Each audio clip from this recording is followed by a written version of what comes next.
Yako ndugu yangu, habari yako? Najua ni mzima wa afya, that's why umepata access ya kuweza kutazama au kusikiliza ujumbe huu. Yote ni kwa sababu bado lipo kusudi. Wale zinakuambia kwamba unapoona umepata access ya kuingia online kama hivi, unakutana na watu wanaofundisha neno kama hivi, kama kwamba kuna mahali unaenda na Mungu anakusudi na yeye.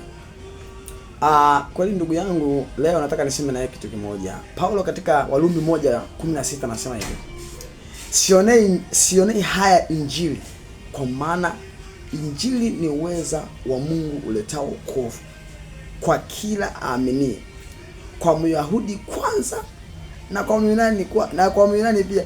Ameanza na kwa Myahudi kwanza kwa sababu Myahudi ndio watu wa kwanza kabisa waliohubiriwa Injili, na wengine walikubali, wengine walikataa. Lakini pia utakuja anasema kwamba kwa Myunani pia. Kwa Myunani pia ni mataifa sasa, include Tanzania, Kenya, Rwanda, Kongo na maeneo mengine yote ambao mnaisikia au mnaona hii video. Asa kama Paulo anasema kwamba sionee haya Injili, na mimi pia sionee haya Injili kukwambia wewe kuhusu upendo wa Kristo Yesu au upendo wa Mungu kwa kumtuma mwanae ambaye ni Yesu Kristo. Ukija kusoma Yohana 3:16, ni kila siku nakuwa nikiona kwamba kwa maana jinsi Mungu aliupenda ulimwengu hata akamtoa mwanae pekee, ili kila mtu amwamini asipotee bali awe na uzima wa milele. Kwa hiyo inawezekana ndugu yangu wewe haujapotea, lakini nataka nikwambie hivi, kama hujafika kipindi cha kumwamini Yesu Kristo kuwa Bwana na Mwokozi wa maisha yako, ndugu yangu umepotea. So it is so much kugeuka, kuacha njia zako mbaya na kumrudia Kristo Yesu, kumfanya kama yeye ni Bwana na Mwokozi wa maisha yako, kwamba kazi aliyofanya msalabani inakuhusu wewe pia.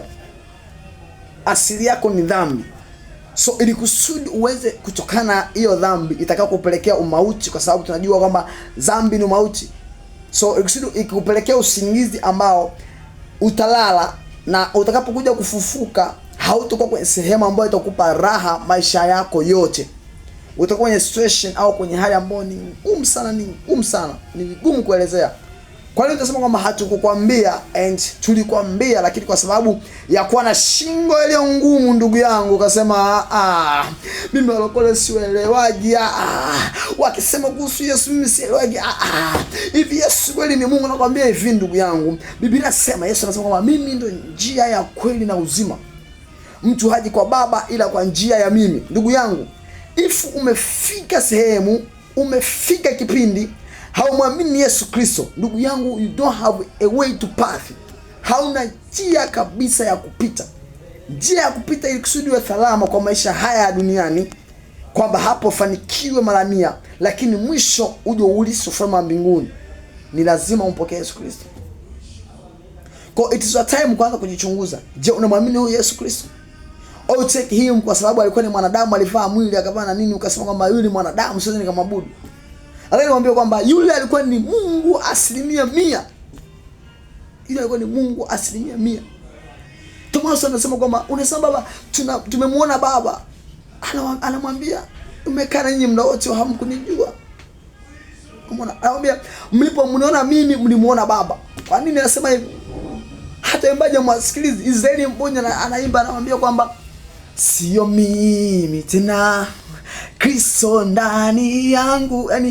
Yani sio yeye tena, ni Kristo ndani yake, kwamba hata Kristo Yesu ndani alikuwa ni Mungu mwenyewe. Waraka wa kwanza Yohana 5:8 nakwambia kwamba kwa maana wapo watatu washuhudiao mbinguni, nao ni Baba na Neno na Roho Mtakatifu, na watatu hawa ni umoja. Hatuna miungu watatu, tuna Mungu huyu mmoja. So kwa nini tunasema Yesu Kristo ndio mtilie manani kwenye kama kwa nini tunasema jina la Yesu, au kwa nini tunasema Yesu Kristo? Amekwambia mtu hatakuja kwa Baba ila kwa njia ya mimi. So ukitaka kumuona Mungu ndugu yangu, unataka kwenda kuulisi ufalme wa mbinguni, you must believe Jesus, my friends. I know you have a lot of prophets, una manabii wako na waitaga wasio wajumbe wa nyakati za mwisho na nini, hao ni wa kwako. Lakini nataka nikwambie kitu kimoja, Yesu Kristo ndio mtume wa mwisho, ndio nabii wa mwisho kwenye maisha yako. Yaani ndo Mungu wa mwisho, ndo mkombozi wako wa mwisho, na ndo kila kitu, na ndo uhai wako. Bila Yesu huna maisha. Mungu akubariki sana.